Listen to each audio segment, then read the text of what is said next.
오늘은 사무엘하 8장입니다. 다윗이 어디로 가든지, 그 다음 어떤 구절로 오지요? 어디로 가든지 여호와께서 이기게 하셨다는 겁니다. 여러분, 하나님을 중심에 모신 나라, 이제 그 나라에 어떤 일이 일어날까요?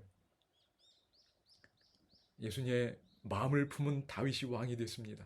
언약궤도 들어왔어요. 하나님이 임재하신 겁니다. 그럼 그럴 때 우리의 삶이 어떻게 될까요?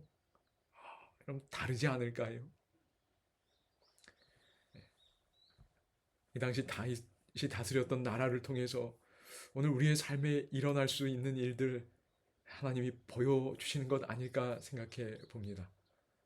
서쪽으로 갔는데 이겼고, 동쪽으로 갔는데 이겼고, 북쪽으로 갔는데 이겼고, 남쪽으로 갔는데도 이겼어요. 그래서 어디를 가든지 하나님이 이기게 해주셨다는 겁니다.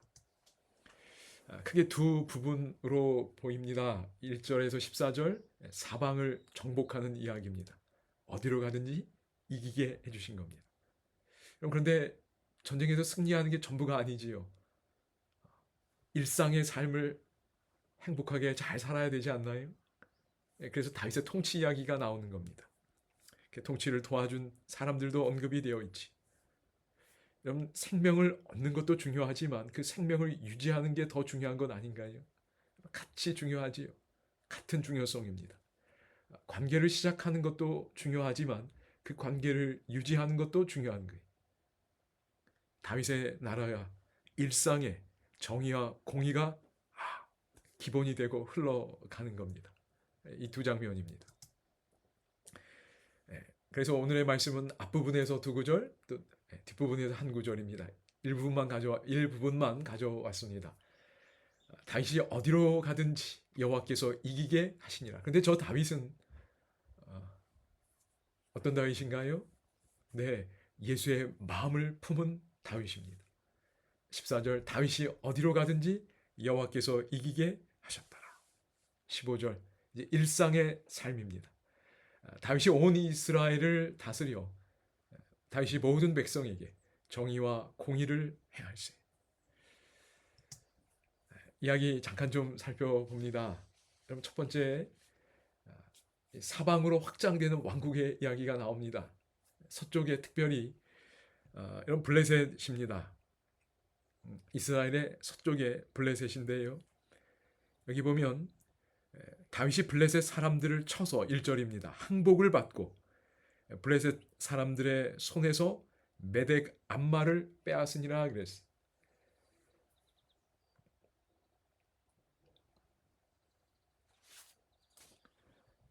여러분, 여기 블레셋을 정복한 이야기가 나오는데요. 여기 좀 저희가 한번 좀 더 유심히 봐야 될 내용이 있습니다. 그럼 그동안 블레셋과 싸워서 이긴 건 블레셋을 이스라엘 땅에서 쫓아낸 겁니다. 그런데 오늘 이 내용은 1절에 보면 블레셋 사람들의 손에서 메덱 암마를 빼앗았다고 말합니다. 메덱 암마가 어딘가 좀 생소한 이름입니다. 이 단어를 풀어보면 어머니의 굴레라는 뜻이라고 합니다. 그래서 학자들이 보통 어떻게 생각하냐면 블레셋 5도시가 있었지요. 그 중에 수도가 가드입니다. 그리고 그 주변 도시들도 있었어요. 그래서 역대상 18장 1절에 보면 블레셋 사람의 손에서 가드와 그 동네를 취하였다라는 말이 나옵니다. 그래서 요거에 대한 표현이라고 생각이 됩니다. 그러니까 블레셋 땅을 정복해 들어간 겁니다. 블레셋 이제는 이제 결정적 승리를 얻은 겁니다. 그 다음 어디지요? 동쪽에서는 모압을 정복했습니다.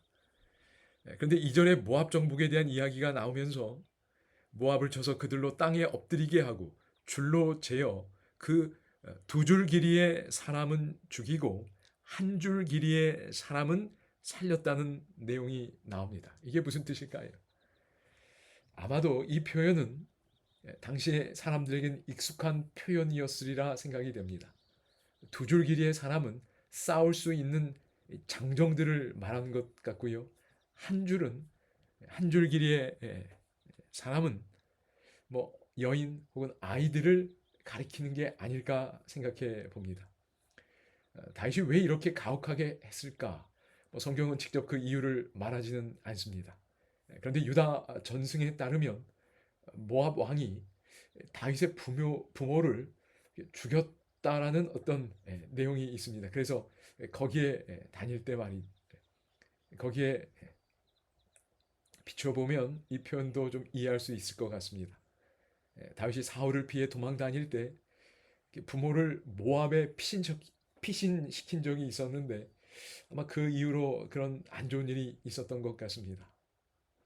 그 다음 여러분 또 여기 3절에 보면 롭의 아들 소바왕 하닷 에셀에 대한 이야기가 나옵니다. 그가 3절에 보면 자기 권세를 회복하려고 유브라데 강으로 갈 때에 다윗이 그를 쳤다고 이야기합니다. 그러니까 이제 이스라엘의 북쪽 이야기입니다. 쳐가지고 이겼습니다. 그런데 어떤 기록이 있는가 4절에 보면 마병 1700명과 보병 2만 명을 사로잡습니다. 그리고 병거 100대의 말만 남기고 그 외의 병거의 말은 다 발에 힘줄을 끊어버렸습니다. 그럼 당시에 말은 최고의 군사 자산이었습니다. 군사력이 몇 배로 강해질 수 있는데 다윗은 어떻게 했나요? 그, 그 발의 힘줄을 다 끊어버린 겁니다. 왜 그랬을까요? 신명기 17장 16절에 보면 왕은 말을 많이 두지 말라고 그랬어요. 병거를 많이 두지 말라고 그랬습니다. 왜냐하면 하나님을 의지하지 않고 그 군사력을 의지할 수 있었기 때문이라고 생각이 됩니다. 그래서 다윗은 그 명령대로 순종한 겁니다. 다윗이 어디로 가든지 주님께서 이기게 해주셨는데 계속해서 그 역시 그 주님을 의지하는 거지요. 그리고 남쪽에선 에돔을 정복합니다. 뭐 다른 이야기들도 나옵니다. 그래서 13절에 보면 또 에돔과 싸워 승리한 이야기도 나옵니다. 그러면서 14절에 어디로 가든지 여호와께서 이기게 하셨다고 이야기합니다. 말 힘줄을 끄는 다윗 이야기는 여기 조금 전에 했습니다. 신명기 17장 16절 그 명령에 순종한 겁니다. 신실하신 하나님을 믿으니 여러분 인간적인 계산으로는 어리석어 보이는 행동이기도 하잖아요. 그러나 하나님을 의지하는 일에 방해가 되지 않도록 전적으로 그 명령을 순종한 거지. 그 다음에 전리품을 하나님께 드린 다윗의 이야기가 나옵니다. 11절에 보면 다 이렇게 선물 받고 또 이렇게 그 전쟁 가운데 취한 물건들 어떻게 했는가? 11절 다윗 왕이 그것도 여호와께 드리되 그가 정복한 모든 나라에서 얻은 은금. 12절 그 얻은 것들과 노력한 것과 같이 드리니라. 그러니까 전쟁에서 취한 전리품하고 여기 11절에 보면 10절에 보면 도의가 하마도 왕 도의가 예물을 바칩니다. 그것도 다 여호와께 드렸다는 거예요. 여러분 전쟁을 하려고 하면 참 전쟁 비용이 많이 발생할 텐데 여러분 취한 것들 하나님께 드리는 겁니다.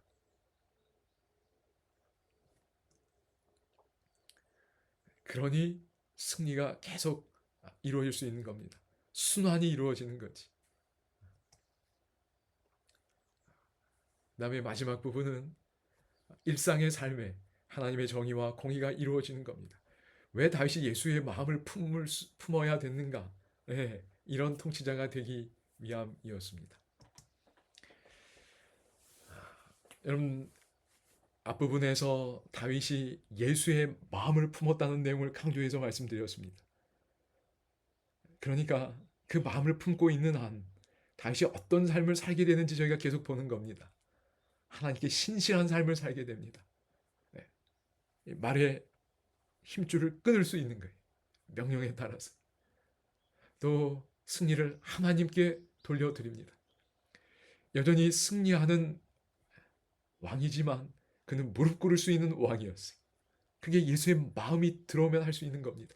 예수님이 그렇게 하나님을 의지하며 사셨지요. 그리고 하나님의 계명이 예수의 증거와 하나님의 계명과 예수 믿음이라고 그랬잖아요. 하나님의 계명이 그 나라의 표준적인 삶의 일상이 되는 겁니다. 그리고 여러분 어떻게 되나요? 사방으로 흘러가는 겁니다. 특별히 앞서 이야기 잠깐 본 것처럼 여러분 하마당 도의가 예물을 가지고 오게 됩니다.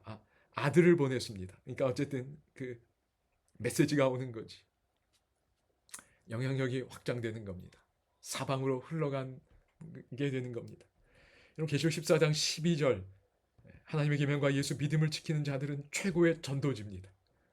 하나님께서 그들의 삶에 역사하셔서 정말 사방으로 하나님의 은혜가 흘러가고 그들도 함께 하시는 하나님을 보면서 나올 수 있게 될 줄로 믿습니다. 최고의 전도지입니다. 하나님의 계명과 예수 믿음, 특별히 예수의 신실하심을 제가 계속 강조해서 말씀드렸습니다. 이 두 가지가 우리 삶에 간직될 때 하나님께서 다윗에게 베푸신 그 은혜를 오늘 우리 삶에도 베풀어 주실 것을 믿습니다. 다윗이 어디로 가든지 주님께서 그를 이기게 해 주셨습니다. 그래서 하나님께서는 다윗을 오랜 기간 연단시키면서 그의 마음에 예수의 마음을 넣어 주셨고 다윗의 품성을 건설해 주셨습니다.